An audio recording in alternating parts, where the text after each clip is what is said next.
ఇక నిన్నమన్నా అది చేయలే ఇది అలా 10 ఏళ్ళు చేయనోడు ఉన్నదంతా అమ్ముకొని తుడిచిపెట్టుకపోయినోడు 7 లక్షల కోట్ల రూపాయల అప్పు తెచ్చి నెత్తిమీద పెట్టి దివాలా తీపించండి సంసారం. ఏం చేద్దామన్నా అప్పులు వెళ్తున్నాయి. ఏ గూట్లో చేయి పెట్టినా అప్పుల సిట్టి కాగితమే బయటికి వెళ్తుంది. పొద్దున్న లేస్తే పకిరోడు మన ఇంటికానే ఉంటుండు, పటాన్ మన ఇంటికానే ఉంటుండు. నువ్వు బాకీ ఉన్నావు, అప్పు కడతావా లేదా అని. ఆ ఎల్ల సంవత్సరానికి 6,500 కోట్ల రూపాయలు అప్పు కట్టేది ఉండే.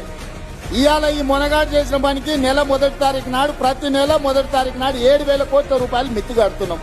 నేను మా బట్టి విక్రమార్క సంవత్సరం తిరిగే లోపల 72,000 కోట్లు మిత్తి కట్టడానికి అవుతున్నాయి. అసలు సంగతి దేవుడు ఎరుగు. ఇది పరిస్థితి. ఎందుకు ఇవన్నీ చెప్తున్నా అంటే మీకు అన్ని లెక్కలు తెలవాలి. ఇవాళ సంసారము అప్పుల పాలైంది.